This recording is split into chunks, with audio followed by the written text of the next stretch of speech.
we know, particularly for gay men, one of the issues can be a pressure in order to get there more quickly to take steroids or to use other drugs, supplements, and try and look that way.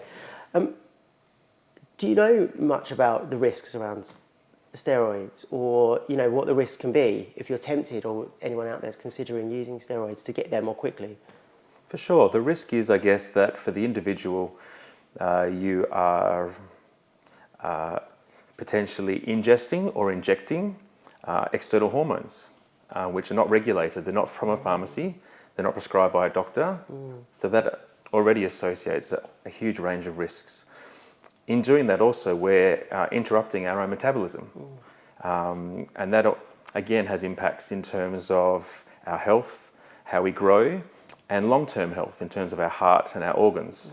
And I guess one of the interesting things about that too is that long-term steroid use interrupts our libido and our sex drive, and our ability to maintain good erections, which is really ironic because the aim is to increase, oftentimes, our ability for sex and our access to sex, but inadvertently we're impacting that.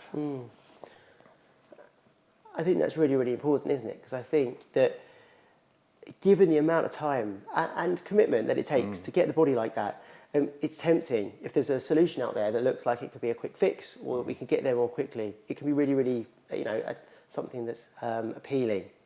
But we know that there's real risks in doing that. From my perspective, I guess, I'm often seeing the psychological risks of this investment in time. And although for some people it works out really, really well and it's great, that level of commitment can often take us away from other aspects of our lives. It can often mean that we aren't as social with our friends. We're not engaging in other areas of our lives that might bring fulfillment. And of course, it sets up an expectation, right? That if we don't achieve that, or we don't get there in the way that we might want to, that we can feel distressed or worried. And that's definitely something that we see all the time within the clinic here. And I'm just curious, from your perspective, about the kind of psychological impacts of going down this road in a kind of very committed way. And I think it's important to mention, as you did, that for many people their exercise routine brings them enjoyment and adds value to their life. And I guess what we're talking about specifically here is a situation where that isn't the case anymore, and you are potentially feeling more isolated, or it's reducing your sex life. It's having negative effects where we were hoping to achieve a happier result, I guess. And I guess one of the important things there is to mention that a lot of people that we see report expectations around them. So you arrive at a certain aesthetic, and then oftentimes people are making assumptions about you with regards to sex that could potentially not be the case. So one of the things that we see is people that struggle, I guess, with their appearance suggesting something other than their preferences. So you may have someone who looks super muscular and people are presuming that they are only top, and that they're an excellent top, super strong, super powerful, able to provide the most aggressive sex. And if that's what you're looking for, and you approach a person because that's what they appear to offer, there can be an issue if that person is not offering that. And that sets up a disconnect, I guess, for that person and how they engage on apps and in person. Absolutely, and I think one of the really important things there is that can actually disrupt sexual function.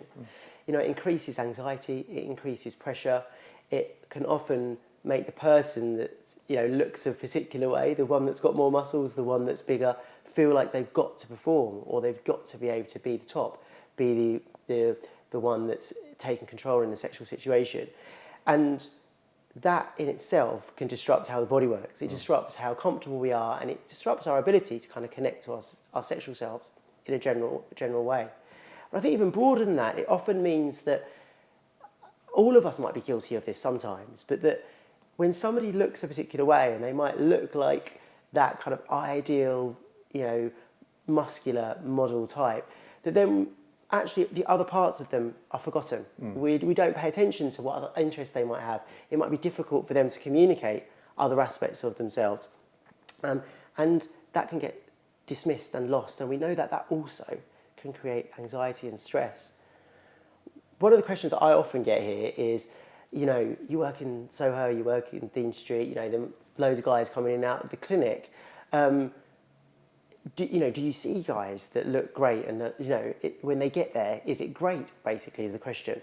And I have to say on reflection that although some people are really, really happy with their body and that's a really brilliant thing, that actually I certainly see people here who might look on the surface as if they have this kind of ideal body, but actually end up not being entirely happy with that once they've got there, once they've done the work to get there. And one of the questions I think is really important to kind of think about is, if we're wanting to change our body, if we're wanting to look good, if we're wanting to go to the gym regularly, why are we doing it? And what is it that we're getting out of it? I think it's really important to have in mind your motivation. So if your motivation is to be healthier, to adapt your body, so if naturally you're a very skinny person, or if naturally you're not a very toned person, but you may want to make your body look healthier, then that's a great starting point. I guess where it gets difficult is if your motivation to go to the gym moves on from there and you feel compelled to go, to the point that if you didn't go, that there would be, I guess, negative effects or negative feelings around that. And I guess that also reduces the enjoyment. And we end up in a cycle where we're not enjoying, but we feel compelled to go. And especially if we're already feeling isolated because of our appearance, then that certainly is making us head towards a period where we're not the happiest that we can be.